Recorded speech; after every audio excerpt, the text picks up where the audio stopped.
I really like working in that complex area of mental health support. I love supporting people through the journey of actually getting a dog that will enable them to leave the house. I find that extremely rewarding. Welcome to the Possum Companion, where pets are part of our family. I'm your host, Joanna Herrera, the founder of Coco and Bondi. I'm very excited to interview experts and pet owners to share their stories and insights so you can use them to take care of your babies. Hi, Wendy, how are you? I'm good. I'm very good. Nice to talk to you. Nice. So where are you connected from? I'm in Hobart at the moment, actually right in the CBD, hanging out in my car with my two dogs ready to talk to you. That's cool. So what were you doing with your doggies? Today I was off down at a long-term client down in Cygnet area, and they've got 3 dogs, and one of them is an assistance animal, and but I work with all 3 of them and have for quite a long time. So I was out doing some just walking and giving them walking training, and also giving them some public access, giving the assistance dogs some public access training as well. That's amazing. So I heard that you got your 2 doggies in the car. I certainly do. I have Rosie, who's my youngster, and everyone thinks he's a girl, but he's not. He's a 10-month-old German short hair. I can see if I can call him Rosie. Rosie. He's got his head up, but I don't know, you probably can't see him, but he spends a lot of his time with his head on my shoulder. So, he's laid back. This is the one that you call Parrot? Yeah. Yes, I call him, he's a German short hair cross parrot because he spends a lot of time in the back seat just resting his head on my shoulder. So, and I'm sure I feel like it's love, but I think he just wants to see out the front. Yeah, cute. And what about your other doggie? And my other dog is Hero, and she's asleep right in the back. And she is a 8-year-old German short hair pointer, so they're both the same sort of dog in the car. And these guys, most mornings, I'll say to them, "Do you want to come?" And Rosie he always wants to come, and Hero chooses. And some days she'll just get back up on the couch, and some days she'll go and head to the car, and mostly I can take them with me, which is one of the lovely parts of what I do. And yeah, and if I can't take them, I look at them and I say, "Today is not for dogs," and they'll go, "Oh," they got upset. Yeah. Or sad. Yeah. And I go, I'll be back. I know. They know that we're coming back, but they get sad of having to wait for us. Oh, yeah, but they're pretty good at it. They don't fret too much. They've got access to inside and outside, and 2 acres, and sunshine, and and walks, and everything they could possibly need and more. And they're just pleased to see me when I get home. That's nice. So tell me a little bit about what you do. I know that you are a dog therapist, right? Yep. And you are a special one because you educate, like you are a therapist of a dog that takes care of people. That's what you do? Yeah. So it's an interesting term, dog therapist. I've never kind of even thought about it that way, but I call myself a dog trainer. I specialise in assistance dog work, and I also specialise in puppy and adolescent development. So bringing up young dogs for a life of assistance and making sure that the right dogs are with the right people. A massive amount of what I do is working with people. That's massive great. amount.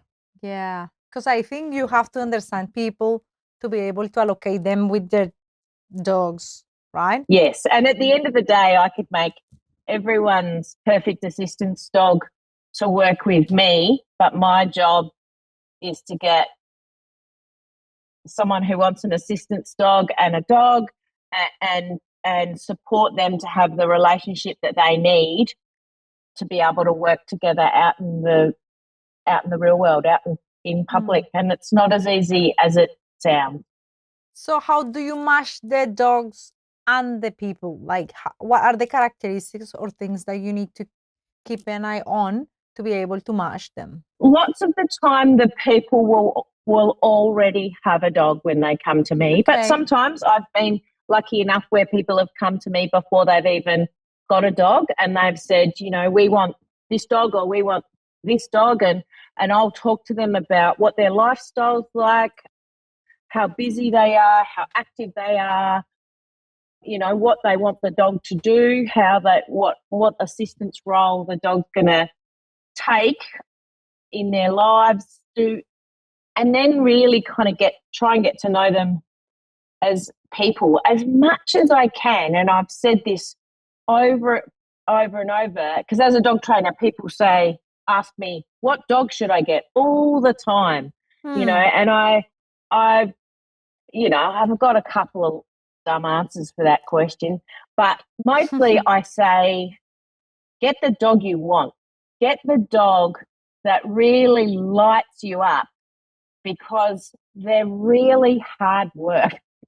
So you want the dog that's going to inspire you to get up at 6 a.m. every day. Absolutely. That suits you. Get the dog you've always wanted. Get that dog, you know, that you wanted when you were 5 years old, and we can work with it. Even in the assistance world, there are all sorts of dogs. We don't have to have a Labrador or a Golden Retriever or those kind of more usual assistance dogs. We can work with all sorts of dogs. So how are people able to find dogs? Like, if, for example, someone comes to you and they don't have a dog, so how do you source those dogs for them? Well, look, I guess it's any way that any person would source a dog. I mean, I live and work and breathe in the dog world, so I have a lot of connections. I pop in and out of the show world just to keep an eye on what dogs and who's breeding nice dogs and with good temperaments and solid health backgrounds. And so I try and keep up with that. If, you know, I've got this little database that I carry around with me of all the dogs I see and meet, and where did, you know, if I see a really nice dog, I'll always ask, where did it come from? Where's that? Who was the first person who? So I will try and go through known sources, you know, and maybe they want a rescue, and that's completely viable option as well. And we might just go to a rescue shelter, or, you know, someone might say to me, I want an older dog, and I'll put my feelers out and say, you know, has anyone got any older dogs coming across their desk? That's a sort of term that I use, because I get them too, like a rehome or something like that. Yeah, so all different variety and very much focused around what the actual client wants. What are the things that those people look for? Like, what are the requirements or the things that people ask you why they need a dog, why they need someone to support them? Like, what sort of things or problems or needs they have to go and try to get a dog as a therapist? That's a really interesting question, because it really is. Look, I guess in a way I specialise in kind of mental health support. So anxiety dogs, PTSD, you know, trauma, you know, even autism, ADHD, because I have a background in special education as well. So they're kind of the main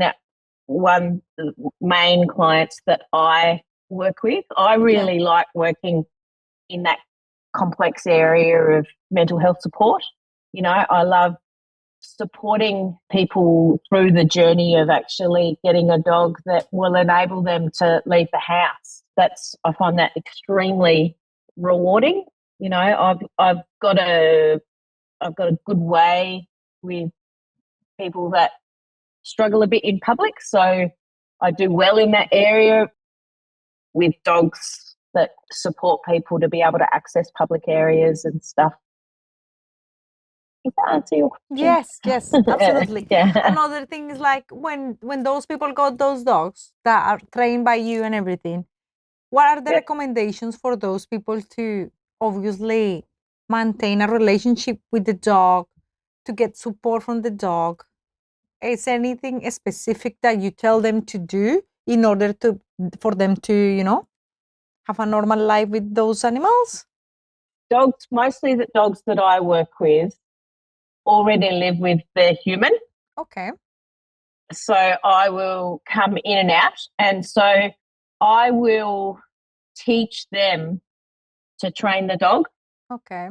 I don't and look, and there's a balance around this. I will also take dogs and kind of, because I've got experience, so I can help. So I do a kind of a mixed model where I'm teaching them how to train and handle their dog, and I'm also working with the dog so they understand what cues and stuff that they're getting from their owner and how that works, just to make it a little bit easier. I find that two-prong approach works best. I am supporting always relationship. All of my extremely successful assistance dog teams are dogs and humans that have a very close bond. So I will be encouraging them right from the start to have fun with their dog, to be, and to like have their dogs with them. Like, so if it's possible, sleep with your dog. If it's possible, have them up on the couches and all that kind of stuff, that connection, take them with you, have fun with them. Don't have it always about work, spoil them. So many people I've kind of work with, and this may be more pet owners, they'll go, I'll walk into their house and they'll go, oh, I've spoilt my dog, and they're hanging their head. And I'm like, great. That's good. That's totally, and they instantly go, oh, like, it's okay. Like, do it. And have fun, spoil them, love them, do all those things. You want a dog, the best way to have your dog next to you is if your dog wants to be next to you. Yeah, absolutely. I don't want a dog standing next to me because they're too scared not to. I want a dog standing next to me because I don't want to be anywhere else. And that's the kind of relationship and training base that I'm working with people to understand and to move. And then all of the assistance role stuff's easy. Once you've got relationship, once you've got a good reinforcement base between the handler and the dog, the rest's easy. Is there any sort of thing that people ask you that they come up with, like any difficulties or anything in particular when they get your help of training their dogs? Like, is anything that everyone asks a similar thing or not really? People, I think, struggle to understand really how learning works for dogs. People will teach their dog to sit in the lounge room, and then they'll go out supermarket or the dog park, and they'll say, come here or sit, and nothing happens, meaning the dog doesn't respond to them. And they don't understand how to build what I call strong behaviours, how to build behaviours that are resilient to distraction. And so people can get frustrated and they don't understand how to get a behaviour from that works sometimes to a behaviour that works. Look, at the end of the day, they're still a dog sometimes. My really well-trained 8-year-old GSP in the back who's been, who does everything on cue, I'll say to her, sit. And nothing will happen. At the end of the they're day, like, she's I'm still tired, a I dog. don't want to do it. Yeah, exactly. But really teaching people and getting people to take responsibility for building their dogs' training, I call it muscles, building their dogs' training muscles so that they're able to work in different environments and different situations. And this, new trainers don't understand that. And so a massive amount of what I do is teaching people how to teach behaviours that work better. Yeah. And also I reckon, I don't know if it's like continuous training, because I got a puppy. He's now almost a year. And I started training him like in a puppy school and everything. And now I'm trying to get him to do things and he forgot everything. So I'm like, oh my God, he's like blind. He's like nothing. Like nothing. Yeah, so it's a constant thing that you have to keep doing to be able to get them to keep doing things. Absolutely. I know you've got a couple of things going on there. If you haven't kind of maintained that training, kind of keep reinforcing all the behaviours that you want, then they will stop. They will cease after a while. And you've also got a 1-year-old, and that teenage dog where hormones are taking over, and they're actually designed to get our dogs from baby to adults, to adolescents. And so their hormones are actually throwing them forward out of their training in a way, if you can kind of visualize that. They're just being like propelled out into the world, and all of that training that you've done can completely feel like it's gone out of the window. And I feel like that. It's very normal. So what do you recommend me or anyone in my situation to do? Hold the line. Just stay calm. I don't even remember what I have to do for each of the tasks that I have to give him. But So I recommend you get a trainer working with you. Okay. And B, just stay calm, make it easier.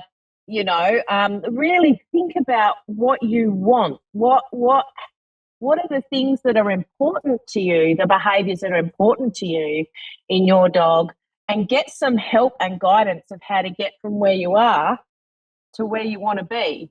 Yeah. And it's probably easier than you think. And what kind of dog have you got? A Jack Russell. A particular one.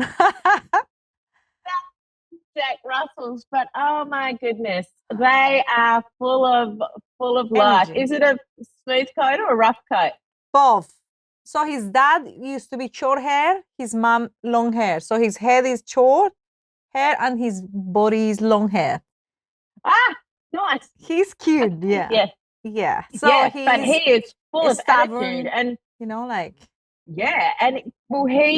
and remember, like he's also brave and strong, and he is fast, and like he's built to kill big rats.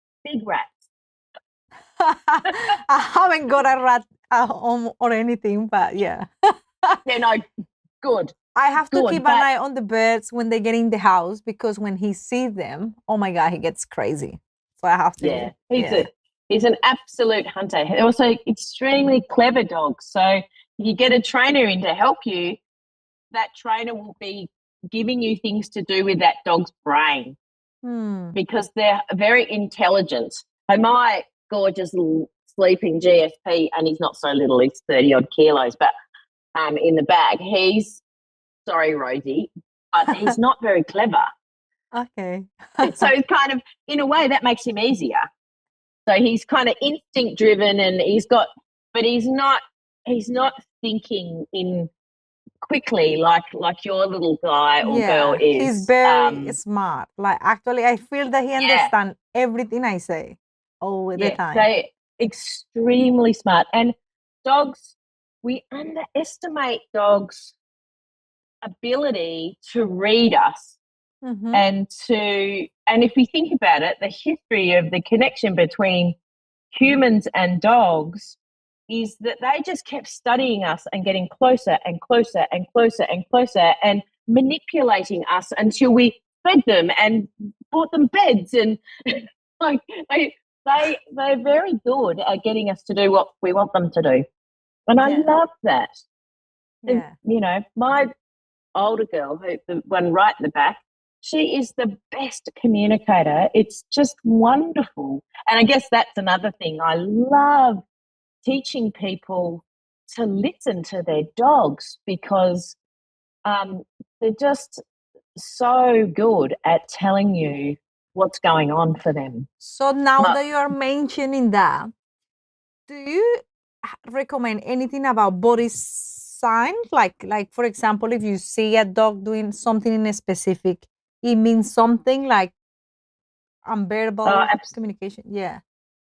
yeah, absolutely. Like what, particularly if we're introducing puppies and adolescents and we're hoping that they're going to have a life working in an assistance role, we need to know what they look like when they're frightened.